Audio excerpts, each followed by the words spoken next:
Can a superpower keep its balance if it treats every other crisis as a distraction? Published on June 1st, 2026, the piece examines the Pentagon's current obsession with China through the lens of a juggler's dilemma. While the Indo-Pacific is the clear priority for the current administration, the essay questions whether a singular focus on one major threat ignores the reality of an interconnected world. Security threats in the Middle East and Europe aren't waiting their turn. The argument moves toward a strategy that accounts for how these global tensions overlap and demand attention simultaneously, rather than treating them as isolated events. Written by Mark Hertling in The Bulwark, narrated for Arva. The Pentagon is too fixated on China. Good strategy involves handling multiple problems at once. Watching Secretary of Defense Pete Hegseth address the Shangri-La Dialogue in Singapore this weekend, I was reminded of a street performer I once watched in Europe. As the juggler managed 6 balls in the air, someone in the crowd asked him which ball was most important. Without missing a beat, he looked toward the one that happened to be highest at that moment. The audience laughed. The unspoken answer, of course, was that they were all important. The highest ball needs immediate attention, but there are still 5 others. That image came to mind as I read reports from Singapore, where Secretary of Defense Hegseth laid out the latest articulation of the Trump administration's national security priorities. The message was unmistakable. China is the highest priority. The Indo-Pacific is the primary theater. America's military, diplomatic, and economic resources are increasingly focused on preventing Beijing from dominating Asia. There is logic behind that assessment. China's military modernization has been extraordinary, not only because of its scale, but because of its consistency. Nearly 3 decades ago, while attending the National War College, I was the Army representative on a 6-person military-to-military delegation that visited the People's Liberation Army's War College in Nanjing. Chinese officers briefed our team, a group that included representatives from the Navy, Air Force, and Marines, on a 20-year military modernization plan.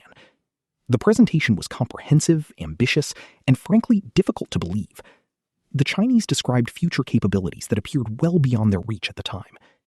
They discussed advanced naval forces, long-range precision weapons, modernization of doctrine, expanded training programs, improvements in command structures, and military projects that would allow them to project power far beyond China's borders. Frankly, the American officers on the trip thought the Chinese were fooling themselves. They were overambitious, or maybe they were just trying to show off to us. We were wrong. Over the next decades, Beijing transformed reefs and shoals into fortified islands throughout the South China Sea. China built expansive testing and training facilities while modernizing its naval and air forces, investing heavily in missile technology, restructuring its command architecture, rewriting doctrine, expanding cyber and space capabilities, and aggressively acquiring foreign technologies through both legal and illicit means. Just as importantly, the People's Liberation Army moved away from many of the rigid, scripted training methods that characterized its earlier years and began developing a more realistic and modern approach to readiness. Looking back at that trip, I realized that one of our mistakes was underestimating China's capacity for strategic patience. Chinese leaders established long-term objectives and pursued them relentlessly through multiple leadership transitions, economic fluctuations, and geopolitical setbacks. Whether one agrees with their goals or not, it is difficult to deny their effectiveness in translating strategy into capability. Strategic patience is not always an American strength. Our political cycles often reward short-term gains, immediate results, and headline-driven policymaking. In good times and bad, China demonstrated a willingness to think in decades, while we frequently think in election cycles. That history helps explain why so many defense officials today view China as the pacing challenge. The Undersecretary of Defense, Elbridge Colby, has spent years arguing that American strategy became distracted by secondary conflicts in the Middle East and Europe while neglecting the most consequential challenge to the global balance of power. The administration's National Defense Strategy, published earlier this year, reflects much of that thinking, emphasizing deterrence in the Indo-Pacific, strengthening a denial defense along the First Island chain, and ensuring that China cannot achieve regional hegemony in Asia. Hegseth's speech reinforced those priorities. He highlighted America's growing relationships with Japan, Australia, South Korea, the Philippines, Singapore, India, Indonesia, Malaysia, Thailand, and Vietnam. He spoke repeatedly of deterrence, burden sharing, military modernization, and the importance of regional partnerships. Somehow, he did this without ever mentioning Taiwan, the geographic and strategic fulcrum of the entire concept of defense along the first island chain, the place where success or failure could determine the outcome of a much larger campaign in the region. It seems intentional. Mention of Taiwan was also conspicuously absent from the national defense strategy. But what struck me was the implicit assumption that the United States can prioritize one challenge without the others demanding equal attention. Strategy requires prioritization. Every strategic leader, civilian and military, understands that threats are theoretically infinite, but resources are finite. Every planner must determine where to place the main effort. But prioritization is not the same thing as exclusivity. While Hegseth was speaking in Singapore about China's rise, Iranian military officials were increasingly claiming authority over maritime traffic through one of the world's most important waterways, while negotiations with the United States remained stalled over sanctions relief and access to frozen assets.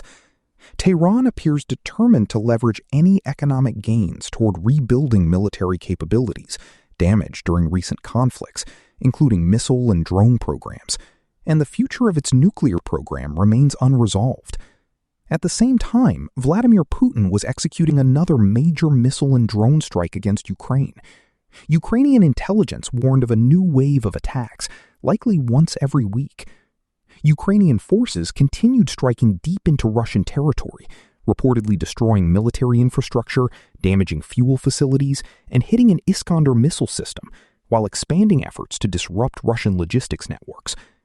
The war in Ukraine remains one of adaptation, escalation, and attrition, and there is little evidence that Moscow has abandoned its maximalist objectives. These challenges are not isolated. Reports continue to emerge about growing military cooperation between China and Iran. Reports that Iranian forces may have used Chinese-manufactured air defense systems during recent hostilities are a reminder that the world's major security challenges increasingly overlap.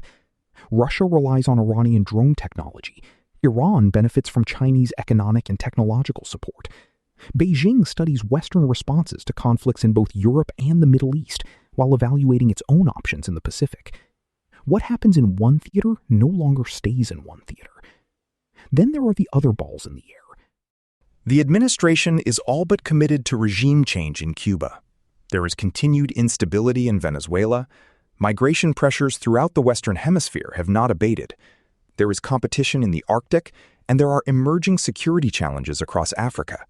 So many other balls that they're sometimes hard to name. None of these may be the key pacing challenge, but all of them remain challenges nonetheless. This equates to the juggler's dilemma. The administration appears increasingly convinced that America can afford to focus on one ball at a time. The reality of global affairs suggests otherwise. Iran may be the highest ball in the air today, but that does not mean China stops acting or that Russia stops attacking. It does not mean regional crises politely wait their turn until Washington is ready to address them. The challenge for great powers has never been identifying the most important threat, but managing multiple threats simultaneously without dropping one while reaching for another. That is why Hegseth's speech felt incomplete.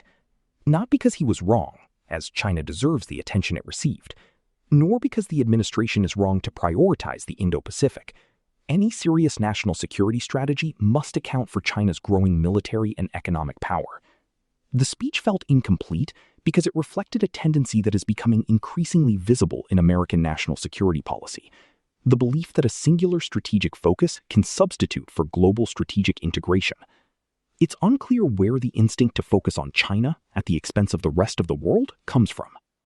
Perhaps it's a nostalgia for the Cold War, when every global conflict, crisis, and hotspot could be understood through the prism of the Soviet-American competition, even though that interpretation was often misleading and led to catastrophic misunderstandings and policy mistakes. Perhaps it's a reaction to a sense of American power weakening, in which case it's a prescription that will only accelerate the disease. Or perhaps it's just a misunderstanding of the world, a belief that the world is flat instead of round, and that every part isn't connected to every other part. Effective strategy requires more than deciding which challenge matters most. It requires understanding how they interact, and ensuring that while our eyes are fixed on one threat, the others do not slip from view. That is the real challenge facing American policymakers today. Like the juggler standing before the crowd, they may know the highest ball is most important, but the harder task is keeping all of them in the air.